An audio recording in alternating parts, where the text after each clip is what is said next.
नमस्कार विद्यार्थी मित्रांनो, नुकतीच तुम्ही 11वीची परीक्षा पास होऊन 12वीमध्ये प्रवेश घेतलेला आहे. त्यासाठी सर्वांचं पहिल्यांदा हार्दिक अभिनंदन करते आणि पुढच्या 12वीच्या अभ्यासासाठी शुभेच्छा देऊ आजपासून आपल्या सिलेबसला सुरुवात करते. Our first topic is differentiation. In this topic, we study the various methods of finding derivatives of functions. For this, first we have to recall the 11th science syllabus first, that is the definition of a derivative, its standard formulas and rules of differentiation first. Therefore, we start from the definition of a derivative function.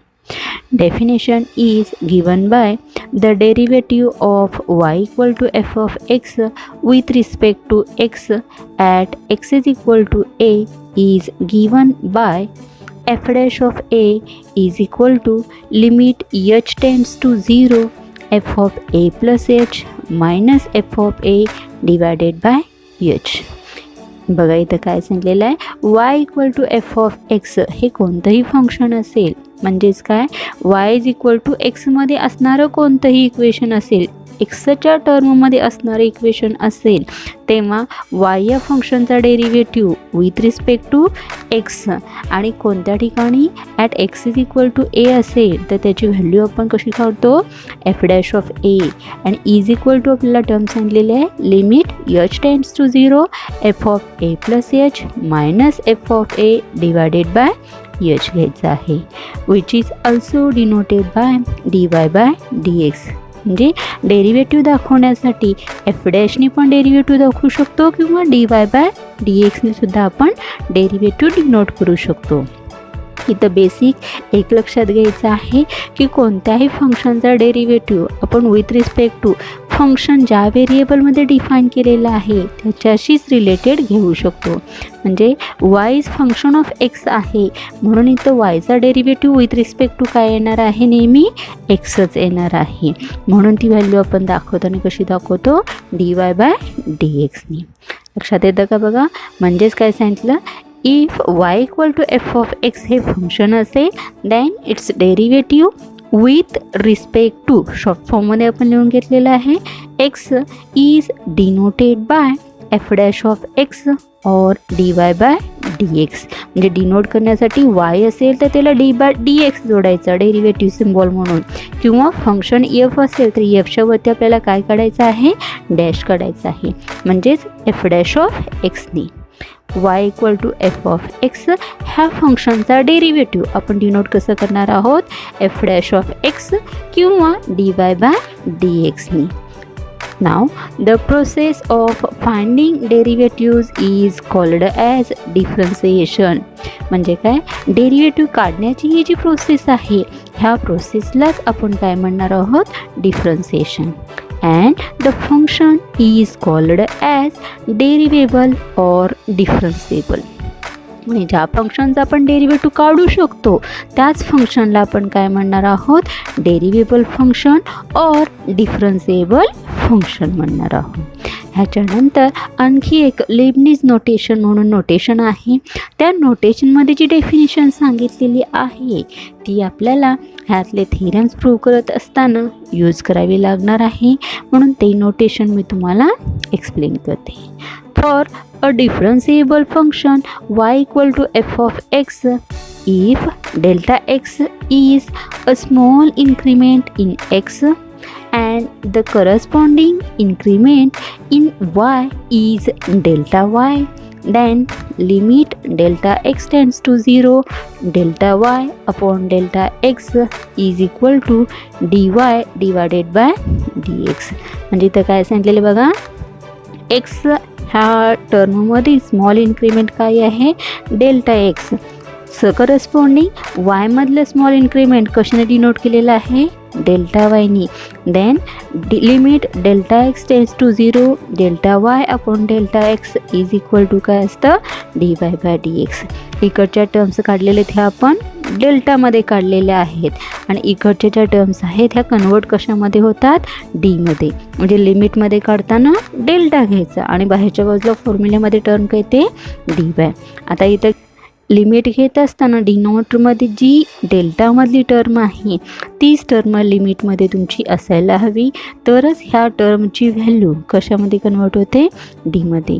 Convert करताना इथं ज्या terms आहेत त्याच डेल्टामधल्या terms कशामध्ये convert होत आहेत, आपल्या डीमध्ये. म्हणजे आता फॉर एक्झाम्पल आपण जर टर्म म्हटलं limit delta u tends to 0 आणि इथं आपण म्हटलं delta y upon delta u, then it's value is given by dy by du.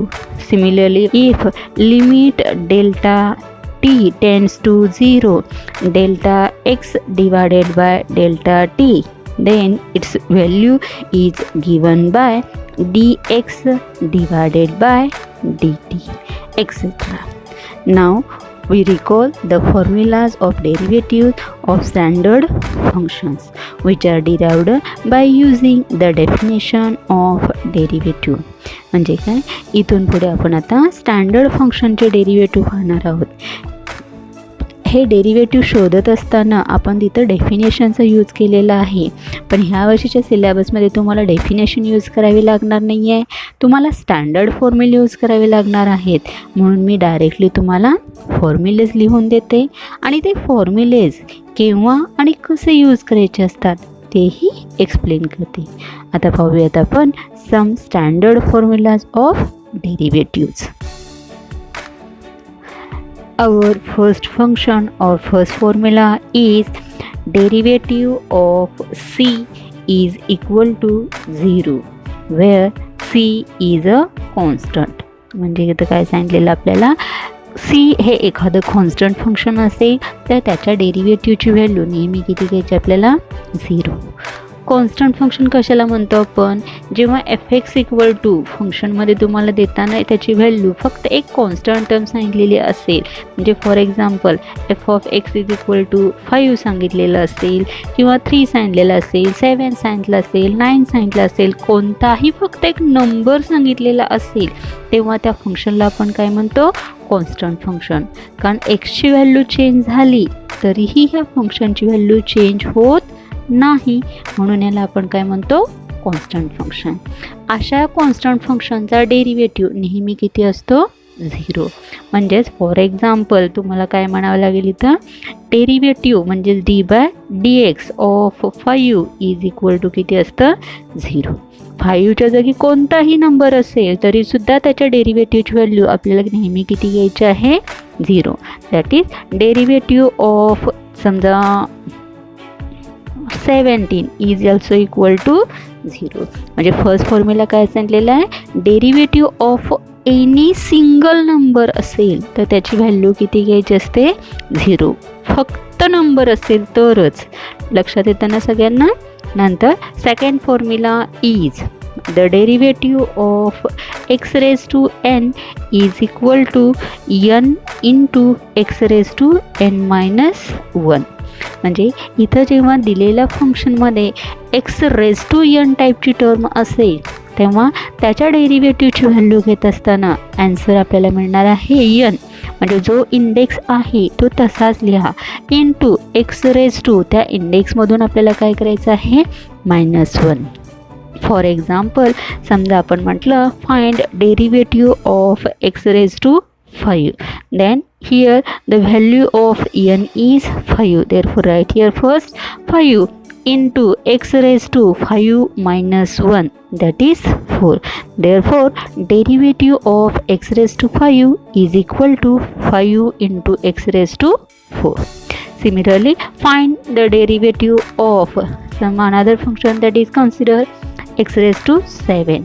Now here the value of n is 7, therefore write here first 7 into x raised to 7 minus 1, that is 6. Therefore derivative of x raised to 7 is given by 7 into x raised to 6. Now next formula is derivative of 1 upon x is equal to -1 upon x square. इथं सुद्धा आपण derivative of x raise to एनचाच formula use करून हा फॉर्म्युला derive केलेला आहे. कसं काढला बघा. Here take derivative of 1/x as x raise to -1. Again use here formula of x raised to n. Now here value of n is -1. Therefore write here -1 as it is into x raised to value of n is -1. Again 1 -1, that is -1 term becomes -2, which is also written as -1/x square. Therefore derivative of 1/x is equal to -1/x square. बघा म्हणजे इथं काय सांगितलेलं आहे. 1/x डेरिव्हेटिव्हची value नेहमी आपल्याला किती घ्यायची आहे, -1/x स्क्वेअर. हा फॉर्म्युला डिराईव्ह करण्यासाठी सुद्धा आपण एक्स रेज टू एनचाच फॉर्म्युला यूज केलेला आहे.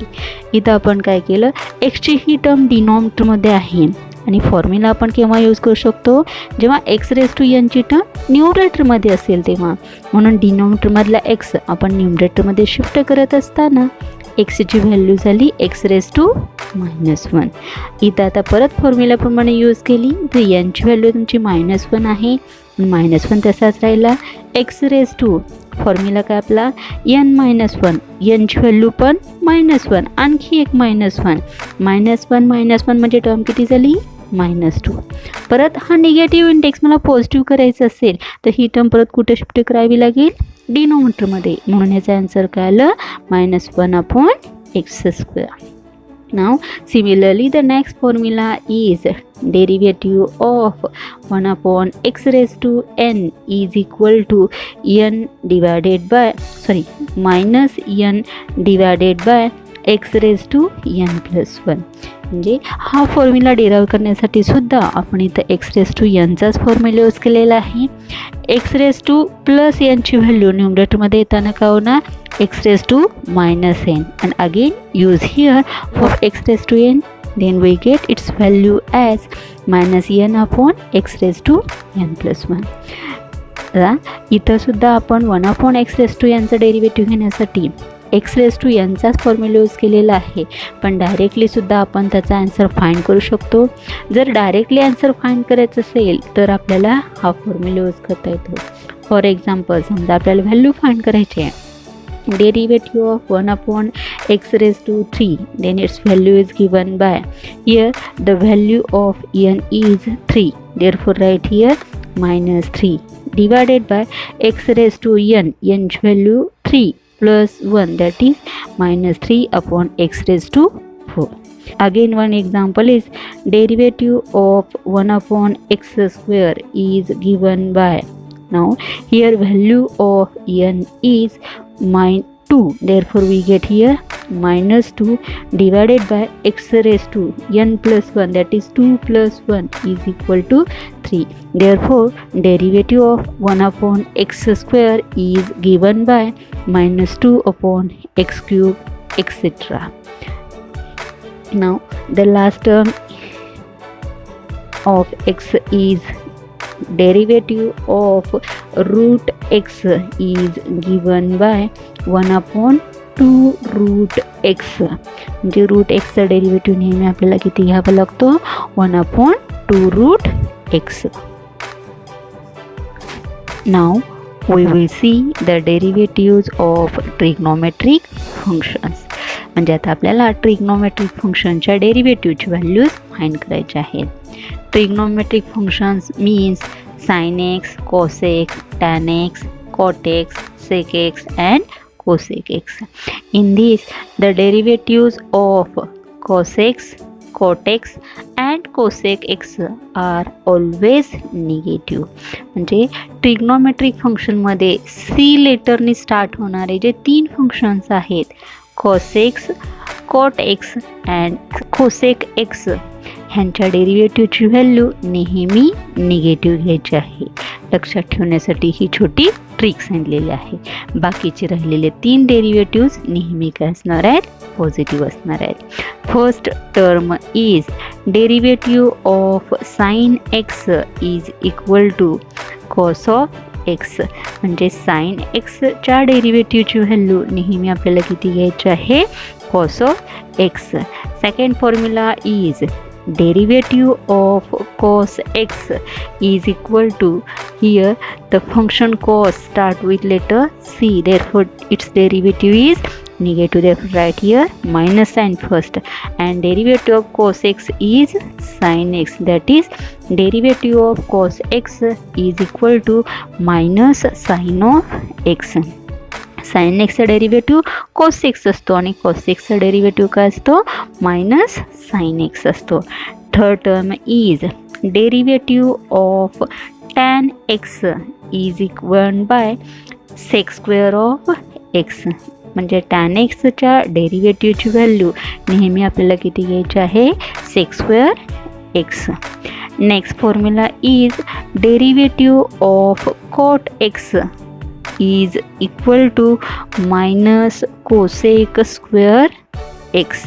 इथं कॉट हे फंक्शन सी लेटरने स्टार्ट होतं आहे, देअरफॉर त्याच्या डेरिव्हेटिव्हची व्हॅल्यू आपण काय म्हटलेली आहे, निगेटिव्ह आहे. देअरफॉर कॉट एक्सची व्हॅल्यू काय झाली, मायनस कोसेक स्क्वेअर एक्स झाली. तर next function is derivative of sec x is equal to sec x into tan x. Sec एक्सच्या डेरिव्हेटिव्हची व्हॅल्यू काय घ्यायची आहे, sec x into tan x. The last function is derivative of cosec x. Cosec एक्सचं derivative घेत असताना cosec सीने start झालं आहे, म्हणजे हे डेरिव्हेटिव्ह नेहमी काय असतं, निगेटिव्ह असतं. Therefore right here minus and first, and it's derivative is cosec x into cot of x. म्हणजे ट्रिग्नॉमेट्रीमधल्या 6 फंक्शनचे डेरिव्हेटिव्ह आपण काढलेले आहेत, ज्याच्यामध्ये पहिल्यांदा काय सांगितलं आपल्याला, साइन एक्सच्या डेरिव्हेटिव्हची व्हॅल्यू किती असते, कॉस एक्स. कॉस एक्सच्या डेरिव्हेटिव्हची व्हॅल्यू किती असते, मायनस साइन एक्स. टॅन एक्सच्या डेरिव्हेटिव्हची व्हॅल्यू असते sec square x. Derivative of cot x is equal to काय असतो, minus cosec square x. Derivative of sec x is equal to sec x into tan x, and derivative of cosec x is given by minus cosec x into cot x. Now we will see the derivatives of exponential and logarithmic functions. First formula is derivative of e raised to x is equal to always e raised to x. म्हणजे e raised to x च्या डेरिव्हेटिव्हची value काय असते, e raised to x. In this second function is derivative of a raised to x is given by a raised to x into log of a.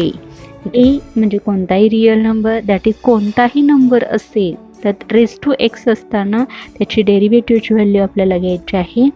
Function आहे तसंच, म्हणजे ए race to x आहे तसाच, into log of एची जी value असेल त्याचा log घ्यायचा आहे. फॉर एक्झाम्पल समजा आपल्याला फाइंड करायचं आहे derivative of 5 raise to x, then it's value is, right here 5 raise to x as it is into log of a, value of a is 5, therefore write here log of 5. So another one example is derivative of 10 raised to x, then here write here first term 10 raised to x as it is, and then write here log of a, but value of a is 10, therefore write here log of 10. Therefore we get derivative of 10 raised to x is 10 raised to x into log of 10. Now the last term is derivative of logarithmic function, that is derivative of log of x is given by 1 upon x. log x चा डेरिव्हेटिव्हची value नेहमी काय असते, 1 upon x. म्हणजे लॉगच्या पुढे जे function आहे ते फक्त ते कुठे घ्यायचे, फक्त आपल्याला डिनोमिनेटरमध्ये. Therefore derivative of log x is 1 upon x. In this another one formula is, that is derivative of log of x to the base a is given by 1 upon x into log of a, that is जर log एक्सचा base तुम्हाला दुसरा कोणताही number A दिलेला असेल तर त्याच्या डेरिव्हेटिव्हची value आपल्याला कशी घ्यायची आहे 1/x into log of a. And here our standard formulas are completed. आजचा तुमचा होमवर्क हा असेल की प्रत्येकाने बेसिक स्टँडर्ड डेरिव्हेटिव्हचे फॉर्म्युले समजावून घेऊन पाठच करायला हवेत. हा आपल्या टॉपिकचा बेस आहे, त्यामुळे तो परफेक्टच हवा, म्हणजे इथून पुढे नवीन मेथड्स तुम्हाला सहज समजतील. आजचे लेक्चर ही आपण इथेच थांबवूयात. थँक्यू.